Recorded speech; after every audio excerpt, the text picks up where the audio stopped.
All right. So hello, everyone, and welcome to our next installment of our webinar series. We took a little break from our Navigating the Great Pause weekly series that started in April in response to COVID and bringing entrepreneurs that are experts across different sectors and arenas to you to share insights and best practices and just tips and authenticity around their journey through this time. So today we will have Vickie Gibbs serving as the moderator, and I am Keysha Jones, the Assistant Director for the eShip Center's Community Engagement Arm, and I'll be monitoring the chat and help making sure that all your questions are filtered directly to the panelists. And do know, as far as with housekeeping, if you are moving around, please stop your video or mute and make sure that, if you have any questions, you do, again, just utilize the chat. So I'm going to go ahead and hand it over to Vickie from here. Thanks, Keysha. As most of you know, we did our Navigating the Great Pause series in April and May, and the goal of that series was to really create calm and provide connections to experts, resources, and each other during a time that was really unprecedented.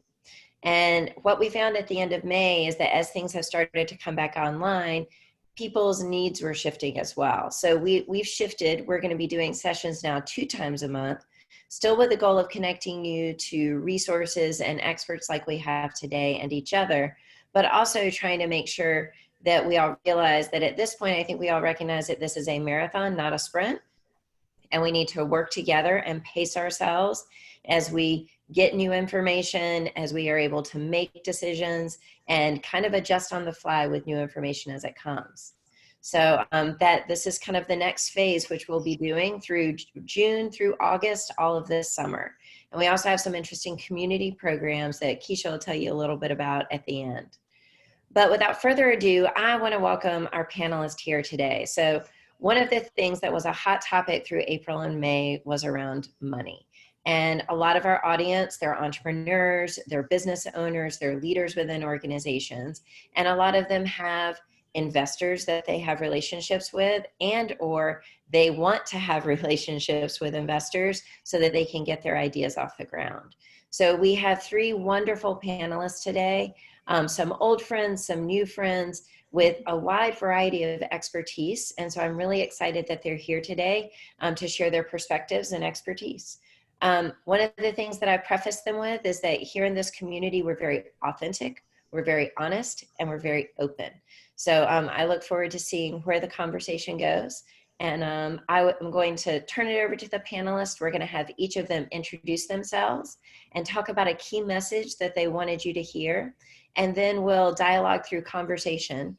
And if y'all have questions, if you'll post them in the chat box, Keysha or I will pick those up and get them to the panelists. So we're going to go in alphabetical order by their first name. And Dr. Shante, with your doctorness, you will kick us off and go first. So welcome and thank you for being here. Thank you. Well, I will say that is the first time ever that I'm at the top of the list because I'm an S and a W. So I've got to remember to use the doctor more often to push myself up. So good afternoon, everybody. I'm super excited to be here today to talk on this topic. Just a little bit of background on myself. I am the CEO of Black Pearl Global Investments, which is a $25 million healthcare venture fund. We are located down in Charlotte, but we invest in several areas outside of the US, Asia, Africa, and the Caribbean. And we do make some stateside investments, especially for healthcare companies looking to move into international territories. So a personal background journey for me, I went from being a neuro-oncology translational scientist, meaning I used to make drugs for brain tumors to keep them from spreading to the brain. And I moved to what everybody on my clinical side would call the dark side. And I went into money and finance because I was really interested in getting those discoveries out into the main market. So I've done tech commercialization from a university spin out startup standpoint all the way up to investment banking for the last 8 years or so, I have been directly involved in investing from an angel investor perspective or a private investor, as well as starting my own VC firm. So I can speak to all of the struggles you guys have had, including I'm a failed tech founder. So I can tell you, I can relate to people on many different levels. One of the key messages, I know we're talking about COVID and the next steps and really moving through what is going to be a marathon for a lot of companies. I happen to be in healthcare, so it's a really, not to sound crass, but exciting time for transforming pharmaceuticals, transforming supply chains, really rethinking how we deliver medical care to a lot of different populations. So for me, things actually have been more busy, not less. So we're seeing an influx of a lot of different things, a lot of different types of interest into our industry. But I really want to talk about one other thing that's really going on, and we're all circled around, which is the civil discourse that's happening right now. You know, it's an unprecedented time on the healthcare front and how we're interacting with each other, but thinking about also how we relate to one another is one of those things that, you know, we just can't ignore at this point. One of the things I would say from an investor standpoint, there's been a real flurry of statements to the public, if you will, talking about, you know, standing with this particular group or expressing your voice. I am all for companies, especially founders, being authentic with how they represent their companies and themselves to the world. But I would actually say, make sure that you're not rushing to make a statement to be a part of the, you know, the current news release. I always tell my portfolio companies and entrepreneurs that are coming along, make sure that your actions match your statements, because the one thing you don't want to do, especially from an investor standpoint, is put out a statement and then somebody can double click on, you know, your employees or staff or reviews of your company and say, hey, these two don't match. That creates much more of a headache. So from my perspective, you know, I'm really excited to see how we can bring more people of color, more diversity into the investment conversation, into venture capital, even thinking about how we deploy capital and who we attract into the space. I am just really looking for the actions to match the statements and words that are coming out. So I applaud everybody taking that first step, but recognizing that it's a step and we've got a really long way to go in order to really improve things, because once all of us are really actively involved, the more dynamic investing and advancements can really be. Have I talked too much already, Vickie? And I will just say one other thing. One of the key things that I'm telling also my portfolio companies is it's okay to be not okay during this time. If you don't know what to do, if you don't know what to say, it's really okay to watch and listen. And be open and vulnerable with either your investors or, you know, your colleagues, and say, hey, I'm really not sure if I should be making a statement. Let's talk about it. It's okay to reach out to somebody who's got way more experience to say, you know, this is really tough for me. I'm having a hard time contending. And having that level of transparency does not make you look weak. It doesn't make you look inexperienced. It really says this is a thoughtful person who is really coming through and trying to figure out how to be a smart business and really excel in the future. Thank you very much. There's some great insights there. So next we're going to go to Jason with Bull City Venture Partners. Hey, so good afternoon. Thanks for having me. That's going to be hard to follow up on. I think there's some great comments there, by the way, that you made, especially like the kind of the actions matching the words, which is super important. So I'm Jason Caplain. I'm with Bull City Venture Partners. My partner and I have run 3 different funds over the last 20 years here in the Triangle. So we're based downtown Durham on West Main Street, and focused mostly on providing capital to seed and early stage companies, mostly software and internet related. not only here kind of like in North Carolina, but also kind of along kind of like Philly down through Atlanta is kind of our geography. And the companies that we fund typically look like 30 to 300K a month in revenue and scaling quickly. And then we'll do every once in a while, we'll do some later stage investing where we'll invest in maybe a bootstrap business here in the Southeast that's maybe doing 5, 10, 15 million in revenue, but raising a Series A. And then you'll see us do some seed investing too, where it's a really strong team with deep domain expertise and an idea. So my partner is David Jones. We just had an announcement early today where Sarah Leonard's joined our team as well and moved to Durham in the middle of all this from Chicago. And she's got a background in investment banking, but super excited to have and announce that Sarah joined us. My background is I grew up in Massachusetts and the southeastern part in a city called Fall River, and went to school up there as well, and then worked for a small boutique investment banking firm out of school that I interned for, same firm I interned for while I was in school, and then moved to North Carolina back in 98 for Red Hat and was the 80th employee there. Had a finance role reporting to what ended up being 3 different CFOs over 2 years, but got lucky enough and with going through the timing of the IPO at Red Hat, and then left 2 years to the day and quit to do this. And so started co-founded our firm when I was 25 years old. So that's kind of the history. So we continue to stay super active. We just put out a term sheet 2 weeks ago for a local company for an investment. So we continue to stay active and engaged. I think if you look back at our firm's history over the last 20 years, some of our best returns have been generated by investing during downturns. And so it's not a reason to put out more capital for us, but we're just observing that and recognizing like this is not our head in the sand. So we're continuing to stay out there and looking for more companies. I think the thing I'm happy to share too, and we can dig into it, is we've had a lot of conversations with our portfolio companies over the last in our LP base over the last few months, and happy to share kind of what we've been talking about with some of our companies and our LPs along the way. So maybe I'll stop there. Cool. Thanks, Jason. Yeah, thank you. And next we have Robbie Hardy, who has been active in this area, spent some time out of the area, and is doing something new as well. So happy to have you here, Robbie. Thanks for having me.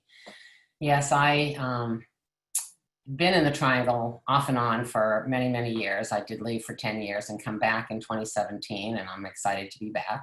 Loved where I traveled, but and learned a lot along the way. Most recently, I started a angel investor network called Excel Ventures. And Excel it's an early stage angel network funded by women, and it's for women entrepreneurs. And the idea is to increase the wealth and and help women be comfortable in their financial skin. So the purpose is to obviously invest in women, but it's also to increase the number of angel investors. Women get 2.3 or whatever the number is of venture and angel investment, and we need to change that. And one of the ways to change that is to increase the number of women who do investing. We do debt only now. We decided to start in a simple model because we were attracting new women to it, and everyone understands a loan, so that's where we started. We will morph beyond that, but that's where we are right now. I've been an angel investor since 1995. So I probably have the longest, I'm the oldest, so I should have the longest tenure in the angel investing world. Excel is very new. We have not made an investment yet. We have, with this debt model, it's been interesting. It was, seemed like such a great idea, and I still think it's a great idea, but with revenues being what they are, the ability to pay back debt is complicated. So we're working with companies. So we're spending a lot of time mentoring, sometimes for a pivot, sometimes for just helping them look at ways to solve problems without using capital or using very little capital. I've been an entrepreneur, and like Dr. Shante, I've had successes and I've had failures. I've had great exits and I've had a massive failure, which, I think I learned more from the massive failure. So you can't fail if you don't get out there. So I encourage you to get out there and try. And I'm excited for, Jason and his firm, because they've brought on this great woman. So my passion is on empowering women. I come from the software industry. I was a software CEO. I spent 25 years in the corporate world. So I was the only woman at the table for most of my career. So I'm very passionate about supporting women and supporting women ventures and getting the whole world to recognize that we're not a minority, we're not a special interest group, we're more than half of the population. I could sort of go on and on and on and on. I think one interesting statistic for all of you here as we talk about investors is that 0.5% of accredited women and women who are high net worth and could be accredited investors are angel investors. 30% of men with that same characteristic are angel or venture investors. We need to change that model. And we're working hard to do that. And I'm excited to be here for Excel. We're excited to, see where it all goes. And empowering women and coaching entrepreneurs is how I spend my time today. Thanks.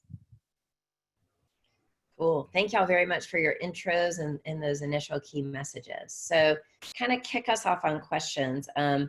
Jason actually shared with us some of the discussions they've been having with some of their firms and how they've been talking with some of their LPs. And so I want to ask the panelists first, as you think about having conversations with your companies, sometimes companies, they're not sure where that relationship is. Y'all talked a little bit about being honest, being open.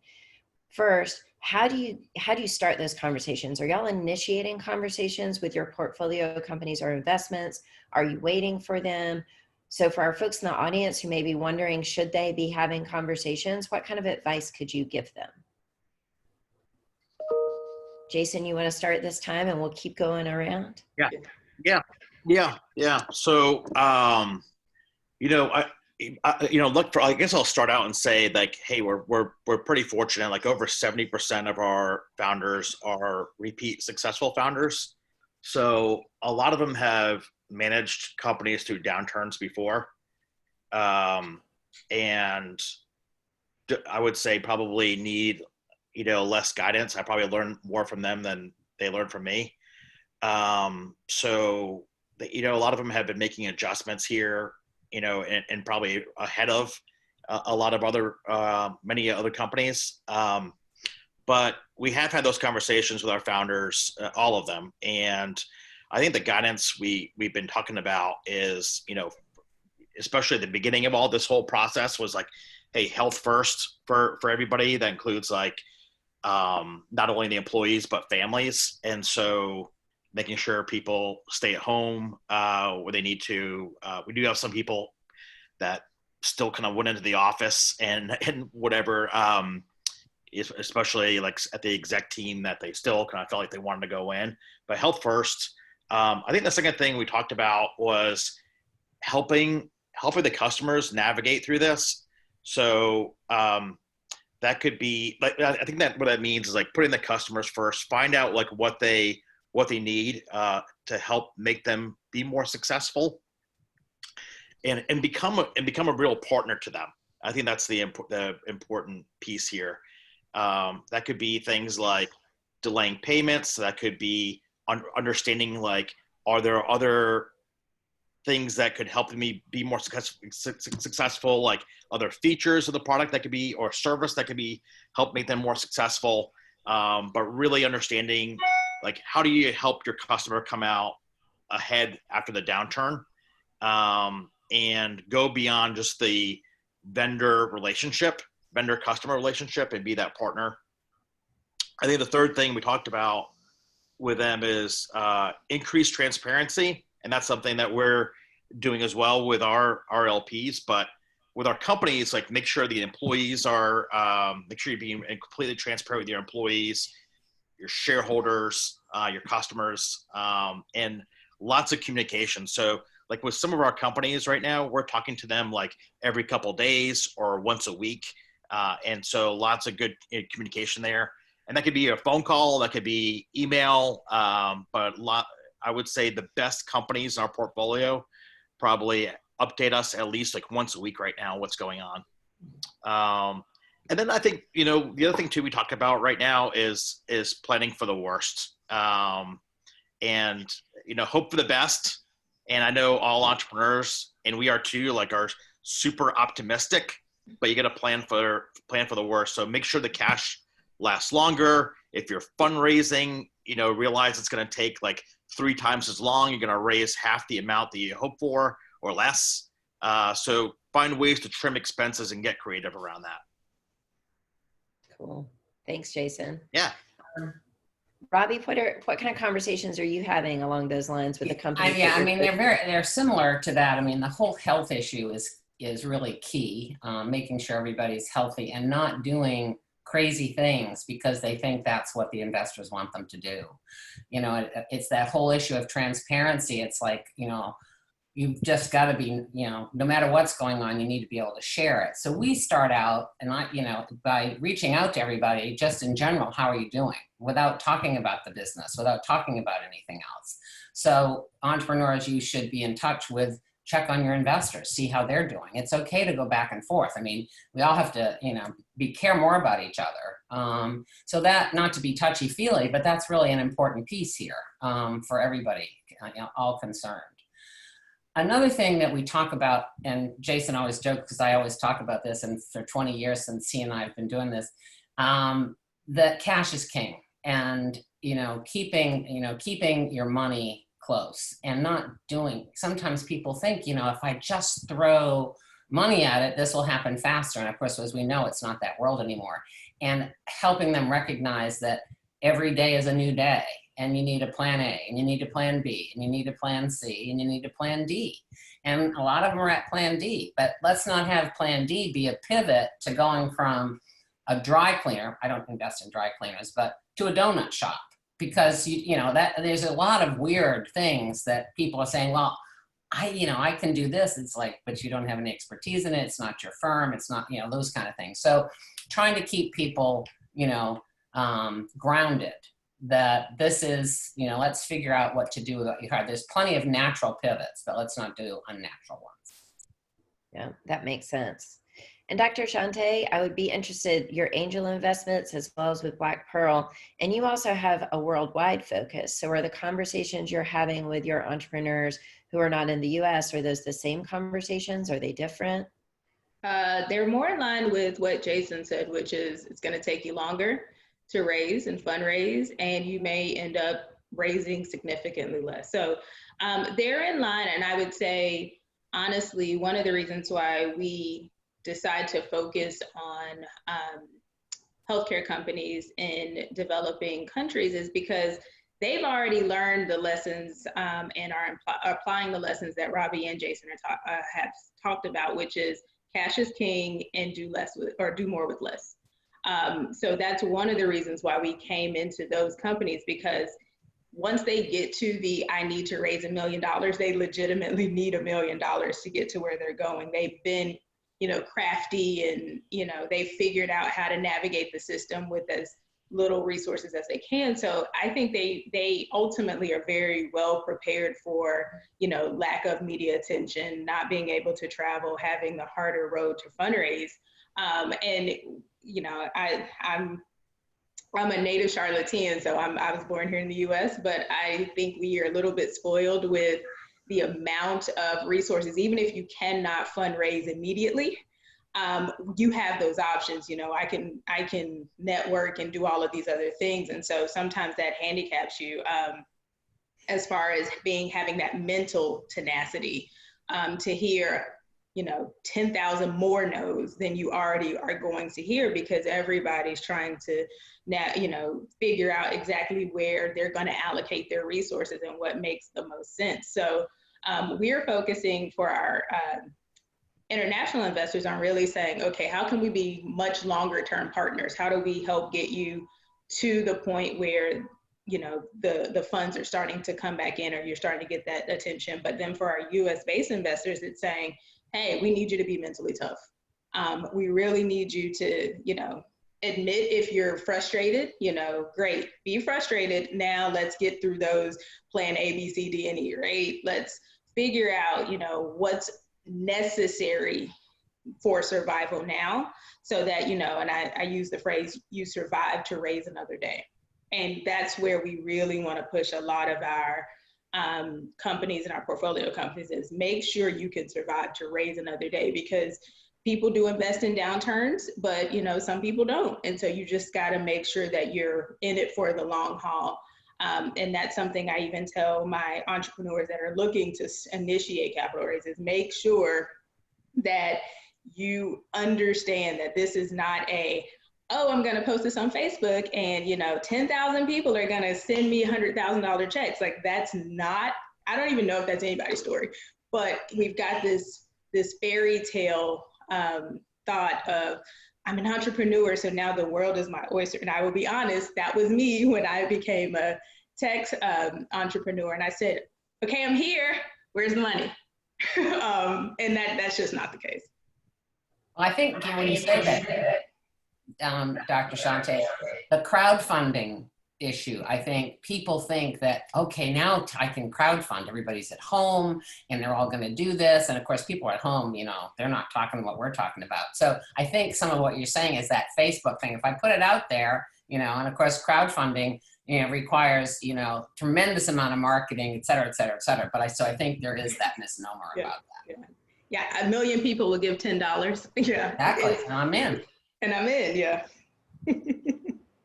Cool. Well, I'm going to shift the conversation a little bit. We're going to talk about something that all of y'all touched on in your intros, which is about diversity. So this is something that I'm also really passionate about. It's one of the reasons that I'm in the role that I'm in now. So I'd like for y'all to speak a little bit about, a little bit more about what you're doing intentionally to try and reach entrepreneurs that may have not gotten a lot of funding in the past. So women, minority entrepreneurs. Also, how are you having discussions even with your portfolio companies and helping them understand how to build diverse teams? Because as we know, there's a ton of research out there that diverse teams perform better.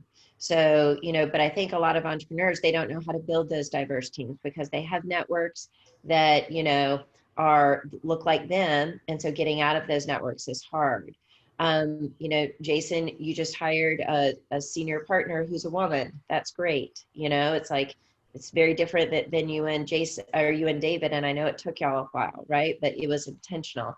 And then Dr. Shante and Robbie, you structured your investment portfolios to be very intentional about who you're investing in. So if y'all could speak a little bit about that, not only for like what you've done intentionally as an investor, but also how you're advising your companies. And Robbie, we'll let you kick this one off. Well, I mean, focusing on women, and it's not, nothing against men. Obviously, I've spent my whole career with men and have lots of respect for them, and they're a key part of this. But we've been, women have sat in the wrong seat or the back seat, and we could go on and on. So one of the issues about doing Excel is that it's sort of an interesting how the world, it's gotten better in some ways, and I think a lot of people say it's gotten worse. But I tried to do this fund in 2000, and I had 6 women, and I couldn't get any more. And it took me like 6 months to get 6 women. It was a interesting time. I thought it was certainly time, but I was very naive. And so opened it up, and we filled, it's 75 men, and we were off and running. And so it's interesting for me to look at the past 10 years, or 20 years, sorry, to sort of go through how, what's changed. And it's, there are more and more. One of the things I think it is important for women investors is to network with other firms who are also investing in women or investing in diverse entrepreneurs, so that you understand what are the issues, what is it these entrepreneurs need. They're really no different than anybody else, but they do have some things that they have to overcome. So we really work, I've spent a lot of time working with, women funds and women angel groups across the country over the past probably 10 years, to really trying to get a feel for what's the right, what are the right things and what are women need. Part of the issue is, for women, and how Excel came to be as, quote, this, debt only in the beginning, is that the hardest money for women entrepreneurs, and I think entrepreneurs of color to get, is the first 50,000. And it's hard to believe that that's, while that in the numbers we talk about, that's not a lot of money, but that is a huge amount of money.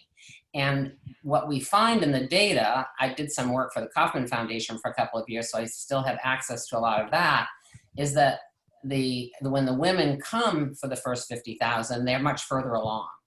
So, they've figured out how to bootstrap. So what I try to figure out is what are the lessons there that these women have done that we can transpose to the rest of the population about how do you do more with less, instead of just sitting with your hand out saying, okay, show me the money.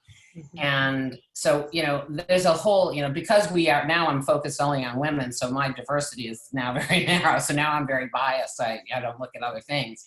But the other piece is that, women, as I said before, getting more women investors. We can all whine that women aren't getting money, but I say to them, stop whining and let's get these high net worth women who are accredited investors, because that's what the SEC requires, in there doing this type of investing and getting comfortable with it. And as I say that, Dr. Shante, who just wrote a book about women angels, which I want to talk to her about later, because we're trying to get women to be very comfortable, because women do, what we do know about them is that they are not perhaps like Dr. Shante and I, we just jumped in feet first thinking, okay, here we are, what are we going to do? So, they need to feel comfortable, and women are not comfortable in their own financial skin. So we have sort of, double. I don't think I really answered your question, Vickie, because I have this little narrow focus, but that's good.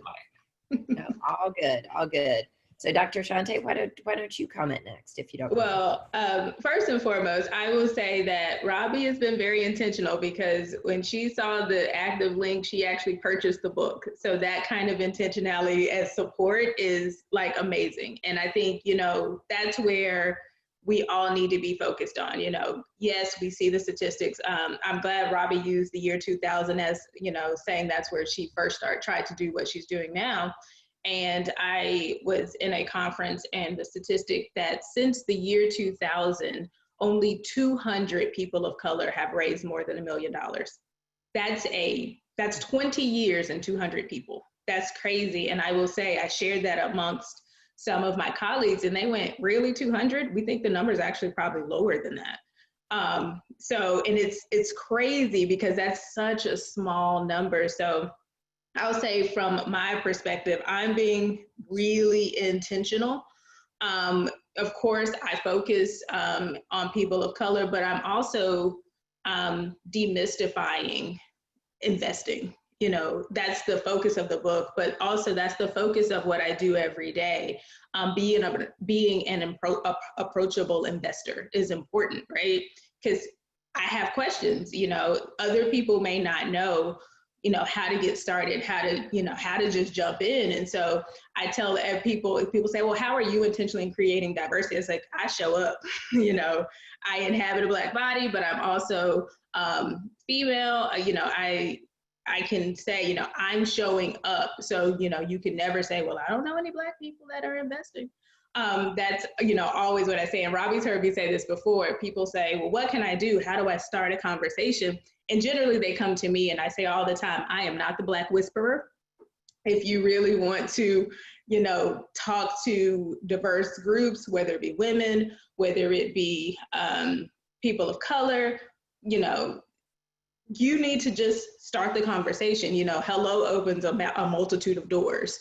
Get on LinkedIn, look at other profiles, type in keywords, the same thing you would do in the cold calling space if you were trying to push something else forward. Use those same tactics. And like, for me, it's really important, if we start reaching out, like, don't reach out to say, hey, I'm such and such, and this is what I'm trying to do intentionally for Black people, or, women, or whatever. Literally say, hey, tell me about your experience, or how can I get you involved? And that starts the conversation, because you'll find those synergies. I'll give a shout out, one of my portfolio companies actually is on this call, and she represents a whole other sector. She's a Black woman that is also a part of the LGBT community, and that's important to have additional voices, because she's changing what it is to be a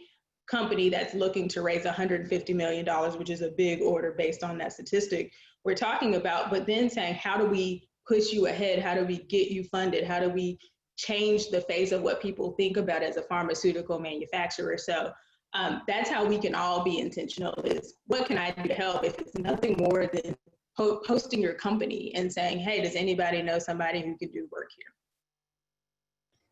Great points. And I'm going to have Jason go. And I think, Jason, you have a different challenge, because Dr. Shante and Robbie represent the groups that they are trying to help. And to Dr. Shante's point about expanding your networks, I think you and David have had to do a lot of intentional work there to make progress here. And if you could sort of take us along that path, there are probably some people who could learn from that too. Yeah. I'll tell you a little bit about like our hiring process a little bit too, which might help a little bit.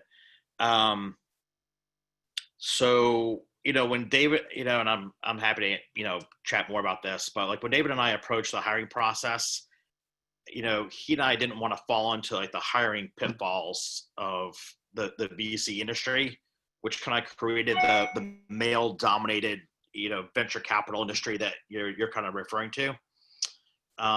So typically when firms like ours look to hire, they hire from referral sources, which is usually within their immediate network. So we definitely did the standard stuff as well, where we kind of sent out stuff on Twitter and LinkedIn and everything. But I think, and we use some recruiters, but I think recruiters typically also find candidates with previous venture capital experience, which are also, fishing from a big pool, which is from a pool which is mostly men. So in all those situations, as I mentioned, the pool is limited. And I think you can also miss, our opinion on this was that you can also miss the best talent for the job potentially. So instead, as you mentioned, we did take our time, we reviewed over 300 resumes, but took our time in the whole hiring process. We went far outside of our network, and the result is we brought on board Mahathi last year, and then Sarah this year. So, very, very proud of the team, the different perspectives that everyone brings, and we're happy to share more about that, but I hope it sets an example for others. So that's kind of a quick summary. That's great. So the next question I'm going to turn to, and also if y'all have questions, pop them into the chat box and we'll pull them up. And by the way, I think one thing I'll add to this is it also helps that I have 2 daughters. So when I, and one's 9 and one's 7. So I think that also kind of definitely influences some of my thinking. Well, because you're thinking about the world that they're going to grow up and be a part of, right? Totally. Absolutely. Well, and I think one of the things that's important about all the work that y'all are doing is that is going to be the work of the future. And I think y'all as investors are setting examples for others. And I think if you think about that's a really tall order, but I think all of you are really embracing that and sort of looking to share. So that's why I'm really glad you're here. The next question I'm going to ask is about y'all. So you said, a lot of y'all were talking about when you started to have conversations with your companies that you said health first, self-care. How are you doing? How are your families doing? I'm sure there's been additional stress put on y'all as investors. So how are y'all navigating that waters yourself? Are you taking care of yourself? Has it been challenging during this time? And that sort of thing. So we'll go back. Dr. Shante, I'll let you start this one off. Okay, that might be dangerous there. I will say, from me, self-care, I always say I like bourbon and shoes. So, those are two things that I do for myself. But no, that's only half joking. I do like bourbon and juice. But one of the things that I've been doing, and I'm a big proponent of, is sleep. Like, I don't know who started you got to run yourself ragged and operate on 30 minutes of sleep if you're really going to be successful. I don't know who started that myth, but I am a one-woman campaign against that. Self-care for me is getting a full night of sleep. So, I will turn things off. I will get up later in the day if I need to, but sleep. Like, literally, if you want to take care of yourself, that's how I take care of myself. I take naps if I'm tired. It's literally not pushing myself to the point of exhaustion. I did that for probably 3.5 years, to where, I'm in healthcare and I have a medical background. So I learned the hard lesson of, you can either decide to sit down or your body will sit you down. You make the choice. And so for me, self-care has been sleeping and then doing the things I like, and really not guilting myself with saying, I'm not doing enough. You do what you can. And some days what you can do is sleep and do nothing. And that's really my mantra when I'm moving through this really stressful time. Great advice. Thanks. Jason, how about you? How are you approaching self-care? I'm not. So, I didn't notice, like, I lost like 7 pounds when this whole thing like happened, but then now that I'm going back to the office, I'm gaining weight again. And I'm not in the office today, but we've been going back for the last 2-3 weeks. I've been there like 50-60% of the time. But I think also, like, having 3 young kids and I applaud the 2 people that work and also have young kids. Like, I can't imagine that, because juggling both work and teaching, helping out with school as well has been a huge challenge, at least here in the Caplain household. But as I relearned 3rd grade math, yes, I'd actually relearned some fractions, which was interesting. But I've been exercising like everybody. Yes. Sleeping, trying to sleep more, although my kids wake up pretty early. But I've been, on the exercise front, I'll just mention, we've been trying to I'll kind of tie in something here. We've been trying to get super creative on how we interact with entrepreneurs. Having a Zoom call is getting to be with another entrepreneur is getting to be pretty boring. And so this is my 4th Zoom call today. So we've been trying to get out as much as we can and spend time with founders face to face. So that includes going on a hike with a founder, or going for a walk, or meeting with them outside for coffee and keeping distance. But we've been trying to get super creative around that, and trying to get some exercise in too. So. Good advice. And maybe you need more sleep, Jason. So. Oh, I would love more sleep. I would love more sleep. I don't have kids, so I should point that out. That might be easier for me. Yeah. I would love more sleep. That'd be great. But I've got coffee to help. There you go. Robbie, how about you? What are you doing to take care of yourself? Yeah, I'm a big walker. I actually wrote a book when I was living in California, walking in the vineyards in Napa, because I could, it's a way I think. And so I do, that's a lot of sort of so when I get inside, can't get outside of my head. And I also do walk with entrepreneurs and, meet them somewhere. And as long as we can social distance, or, we do something outside where we can be apart. So, for me, walking is essential. If I can't walk, then life is not good for everyone around me or for me. And I agree with Dr. Shante. I came up in the era that if you didn't work 24/7, you were not worth it. Working hard instead of working smart was sort of the mantra. And we know that's just wrong in so many levels. So for me, it's pretty simple. And, and a little bourbon, a little tequila, a little rum, those things, a lot of cocktail Zoom calls with friends around the world. But walking, I think walking is really you can just get outside yourself a little bit. That's awesome.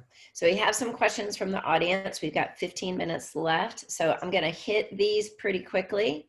So I'll ask for kind of quick answers so we can try to get through them all. So one of them is around LPs. So do LPs have specific expectations regarding your portfolio companies that you look for when looking to choose a partner for your VC firm? So this is probably more directed to Dr. Shante and Jason. I don't care who goes first. Vickie, can you, I'm not sure I understand the question. Can you repeat? So basically, how do you look for, what sort of features do you look for in your limited partners when trying to partner with them as investors in your funds? Got it. Okay. Yeah. Go ahead, Jason. So I'll start. Yeah, I mean, I'll just mention like 70, being very open, like 70% of our LPs are institutions. So we have some corporate investors like a Cisco or IBM that are corporate LPs in us, and then which provide a lot of like strategic help. So when we look at companies to invest in, they can help us out with a lot of diligence. And then they're also, in the case of Cisco, they're now the largest customer for 3 of our portfolio companies. So they get really engaged with some of our companies with that. I mean, they're spending millions of dollars with our portfolio companies today, which is fantastic. And then we have a lot of individuals and families as well, which are really active. It's kind of a who's who list of entrepreneurs we've either backed and been, have been successful with, or people in our community that we think we can add a lot of value to us as well. And then some current and former venture capitalists, which always kind of, when we get stuck or in a pinch on something, they can provide some great counsel to us. So we do look for that. We've got about, I think in this current fund, we have about 50 LPs that make up our $26 million fund. So, cool. How about you, Dr. Shante? For us, it's been really being intentional about people who really align with our mission. We are not shy about saying we're going to change the world. And that is one of those things where we invest in companies that are going to transform healthcare. We don't really look at the next, app that's doing X, Y, and Z unless it's really going to have some transformative effects. And so for us, cultivating LPs that really understand that you're going to have to think a little more outside of the box and really align with that has been really important for us, because we've gotten people coming in and being interested in saying, oh yeah, we'd love to support the fund, but can you just invest in these things? And that's a risk for us, because probably as a piece of the management, I'm probably the person that's more likely to go rogue if it's not completely aligned. So I try to make sure they are aligned with the mission. And there's a joke in kind of the fundraising world of the day you bring on your first investor is the second best day of your life. The day you get rid of your first investor is the actual best day of your life. So knowing that this is a long haul and I want you to be a partner with me on the journey and bought into the mission is really, what we focus on. Gotcha. And Robbie, you don't have LPs, but you do have angels. So are you looking for anything in particular besides that someone is just a woman and accredited? Well, I mean, we like to have women who have experience both in the entrepreneurial world, if they've been an entrepreneur, or they've somehow been, maybe they've been an investor in a fund or whatever, and then women who have never done it before. So we really kind of go that, we want, and help them, as of course, again, part of the mission of Excel is to expand the number of women angel investors. And so, and to look for women who are, it is an invitation only, and that's only because we don't need people who just want to, maybe want to do it for the wrong reasons or whatever. And for women who also want to get involved, they all don't, that doesn't happen, but we do need a certain number who want to be, be involved in the, in finding companies and putting the word out and all that. So our world is women, and of both experienced and inexperienced. Gotcha. Okay, cool. The next, I'm going to combine two questions for y'all. One is about, it's from Jim Britton, and he asks, he has a connection to Mark Cuban, and he wants to have any advice as to how to approach him. And then in thinking about approaching, if you're an entrepreneur right now, what stage do you need to be in before someone were to approach y'all? And has that changed due to COVID? Who wants to go first on that one? Robbie, you want to go first? Sorry, let me. I'll have, so Yeah. How about Dr. Shante, do you want to go? Why don't you take that one first? So how do you approach Mark Cuban? And then what stage does a company need to be in to start to fundraise? And has that changed due to COVID? How do you approach Mark Cuban? I'm going to probably say you approach Mark Cuban with having some tangible results and traction. But that's probably the same for any investor. You know, the myth of the back of the napkin thing is just not there. Oh, I just had an idea and I went to Robbie and she was like, this is great, and then gave me money. That's a myth. That doesn't happen. So build some traction, get something that's going to grab people's attention, whether that's a customer base that's growing, whether that's generating revenue. Really, you approach investors when you have that traction, in my opinion. And that's the same advice on the other side of that is, when is it time? Okay, when are you, one, ready to pull in some significant capital for me to grow and scale? So that's what I tell people is, we have a place for angel investors in those early on investments. So know whether or not you need to develop a prototype and, figure out if this is a market product fit. All of that work happens maybe in an angel investor, space. But then if you're talking about raising 20 or 30 or $50 million, you got to be ready for that. Meaning, the product is something people want. You have some traction and some data.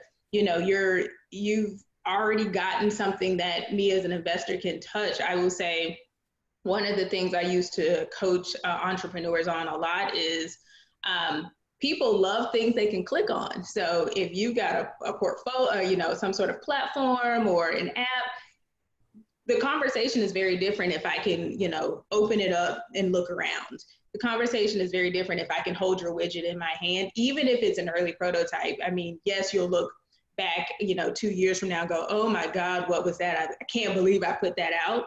But that starts those higher level conversations and saying, I've got a thing.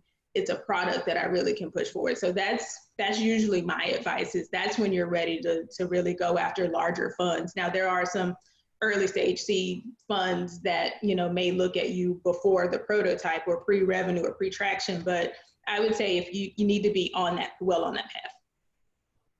Cool, thanks. Jason, Bob, as far, and I know you answered some in the chat, so anything to add? No, I mean, nothing to add. I mean, going back to the Cuban thing a little bit, like I would probably talk to like some of the companies that are locally. I'd probably chat with some of those founders and see if they have advice to give, the person asking the question, some advice on how to approach them. That's what I would do. What was that? I missed. You broke up. Oh yeah.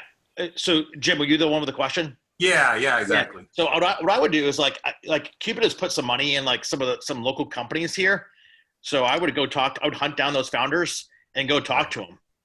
Like that's what we do when we're hunting down LPs. Like if I know like XYZ LP put money in a venture fund, I usually talk to that venture fund and be like, hey, we're trying to engage like one of your LPs. Can you help out? Okay, cool. Yeah, because I pitched the idea to Shark Tank when they came in Raleigh. Oh yeah, cool. 4 years ago, but I didn't make it on the show. But now the technology's there to really make it happen, and I have a prototype, and it's huge. So tell Ted Zoller, Jimmo it is going to be huge. Jimmo it. All right, excellent. But actually, it's not Jimmo it because the Chinese took it, but it's going to be Jimmy Shorts. So be ready for Jimmy Shorts. Yeah, nice. Yeah, I'm always a fan like when fundraising, like engaging other entrepreneurs to help like guide you to that path. Yeah, and I know Ted really well, and I know like Eric Boggs and a lot of people in that community. I'm in Charlotte now, unfortunately, but I'm heading back there next week to meet with Troy Knight from Building 25, if you know him, to work a deal on AI in the dental industry and some stuff like that. So some other avenues as well. Cool. Thanks. Robbie, any thoughts from you before we go to our last lightning round? No, I think I agree with all of this. I was going to ask Jim why did he want to talk to him, but now we know. So Yeah. And actually, if we didn't have people around here, sometimes actually doing something different, like, mailing something to somebody or FedExing something where, people don't expect it. So that was, but you're good. Yeah. Okay. So we've got 4 minutes left, and I want to give Keysha some time for her wrap up. So I'm going to combine one of our questions with part of the lightning round. So one of our questions was around hiring with that diversity lens, but there's also a lot of, EEOC policies around what you can ask, what you can do. And so if you have any strategies around diversity and how do you build a diverse organization that you could share in this sort of last key thoughts, or just general last key advice that you want to send to the founders and investors out there. 30 seconds each. 30 Let's seconds. We'll start how we started at the top. So Dr. Shante, are you okay going first? Yeah. So I will say this. So when we talk about diversity hiring or expanding the diversity representation, that's not saying favor the person of color or the woman necessarily. That's saying have them in the pool, have those competitive candidates really be a part of the process. And if you look at your candidate pool and all you see is male, or if, on the flip side, if all you see is Black people, then you just need to go, am I doing enough? Is my net wide enough? Because there are great candidates in every single category. And honestly, it may end up that the person is a white male that needs to be hired because they're exactly what you need. There is nothing wrong with that, but you have to ask yourself, are you really intentionally doing the right thing? And I would say my take home message, and I live in Charlotte, I'm from Charlotte, keep pounding. I mean, it's hard. It was already hard. It's going to get a little bit tougher. Keep pounding, and don't be afraid to just reach out to other people and say, hey, I just need some advice. I'm not trying to pitch you. I need some advice. I need some direction. I need some help. And the more you do that, the better you'll fare. Thanks, Dr. Shante. All right, Jason, to you. Yeah, I mean, I don't really have anything. I'll say, thanks to everyone for investing, an hour of time, which is valuable time for everybody into this. And I posted my email address, but I think it's on our website as well, but it's just jason@bcvp.com. So if anyone has any follow-up questions or I can help anybody here in any way, let me know. Thanks, Jason. Robbie, how about you? Yeah, I mean, I think it's, don't be afraid to reach out. You do lots of networking, even though it's difficult right now. Just get out there and do it and ask for help. There's nothing wrong with asking for help. I mean, you have to learn that. It doesn't make you look weak. It makes you look smart, that you're able to ask for help and be succinct in what you're looking for, not just sort of, you can throw up your hands to people you know, but people you don't know, try to be succinct in your question and just reach out. Cool. Well, thank y'all very much, all three of y'all, for being here and just sharing your insights and just having the authentic conversation. I really enjoyed this. And for all of you who attended, I hope you did as well. Some of them that I see in the audience, we know are old friends, some are new friends. So hopefully y'all will be back. Our next event is going to be on June 26th. And I'm going to hand it back over to Keysha, our organizer and leader here, to close us out. Thanks, Keysha. My pleasure. So yes, thank you, just as Vickie mentioned, for everyone joining us. We switched to having 2 platforms or 2 sessions a month. Next one is June 26th at 1:30 with Alan Klein from Vista Equity Partners. So we'll have him on a session on a Friday, and we'll send out the invitation in the next few days. And in between that time, we want to make sure that you continue the connection. So the panelists are definitely here as a resource, but you all are resources for each other as well. So we created a community based in Slack. I dropped the link in the chat, but we want to send that out to you as well, because again, you, your community, your network, we want you all to come together for conversations, as well as we have a partnership with Parade, so you can be paired with each other one-on-one as well. So we have some recordings, we have some information, but we'll send it all out to you. But we thank you for joining us, and we'll see you next time. Bye. Bye. Bye, thanks. Thank you. Bye, y'all.